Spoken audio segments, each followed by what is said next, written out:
जैसा कि बताया गया है कि इन्होंने अनाथालय बनाए थे और बच्चों का बड़ा भला करा था जो अनाथ थे। मैं आपको बताता हूं इन्होंने बच्चों का भला किस प्रकार से करा था। सबसे पहले तो उनके पेरेंट्स को आदमी को किल कर था, औरत को दूसरे तरीके से। अब जो बचा बच्चा, उस बच्चे को चर्च ले जाओ, उसको बैप्टाइज कराओ, उसको क्रिश्चियन बनाओ।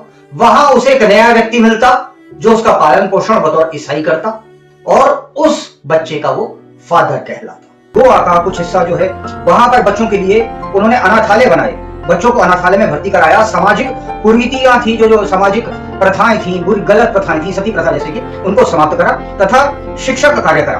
That is all not true my dear friends. मैं अब आपको बताता हूं सच्चाई क्या थी, और जब तक कोई बात तथ्यों के साथ नहीं रखी जाती वो बात झूठ होती है। इसलिए मैं हर चीज तथ्य के साथ बोलूंगा जिससे आपको न लगे कि मैं झूठ बोल रहा हूं। मैं यहां पे देखिए दर्शकों अपने मन से कुछ भी नहीं बोल रहा। जो कुछ भी आप लोगों को मैं बताने जा रहा हूं वो स्वयं सेंट फ्रांसिस जेवियर के अपने पत्रों के अनुसार और तो और जो ऐतिहासिक दस्तावेज हैं उनके अनुसार आपको बता रहा हूं। कुछ भी ऐसा नहीं है जो मैंने आपको अपने मन से बताया है। सेंट फ्रांसिस जेवियर के अनुसार हिंदुओं के देवता, अब जो उन्होंने लिखा है वही पढ़ के सुना रहा हूं, व्हाट ही सेड, हिंदुओं के देवता उतने ही क्रूर हैं जितने हिंदू खुद हैं। ये तो उनके विचार थे। उन्होंने सेंट फ्रांसिस जेवियर ने हिंदुओं के मंदिरों को राक्षसों के मंदिर बताया था, द डेविल्स टेंपल्स। जेवियर ने अपनी लेगेसी में हिंदुओं के कई मंदिर थे जिन्हें तोड़ डाला था। हिंदुओं की प्रथाओं को मूर्खतापूर्ण एवं अंधविश्वास से भरी हुई बताया था। और ऑटो डी फे में क्या होता था, एक हिंदू औरत को एक चुड़ैल की संज्ञा दी जाती थी कि वो शैतान की पूजा करती है और उसके बाद में उसको जिंदा जला दिया जाता था।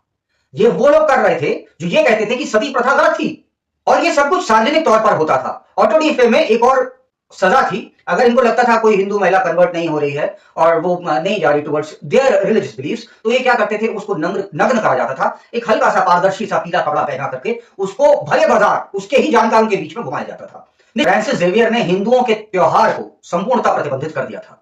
साड़ी हिंदू औरतें पहनती हैं, उसके संग ब्लाउज पहनती हैं।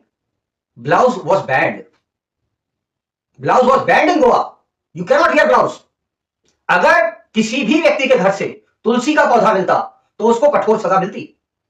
कोई व्यक्ति कोंकणी भाषा में बोल देता उसको भी कठोर सजा थी। जब इतनी सजाएं मिल रही थी, जाहिर था मूर्ति मिलना तो अपराध ही था। उपलब्धियों के लिए फ्रांसिस जेवियर को संत की उपाधि से पुरस्कृत किया गया, सम्मानित किया गया तथा इस कुलीन उच्च प्रतिष्ठित कार्य के लिए रोमन कैथोलिक चर्च को कभी अफसोस नहीं हुआ।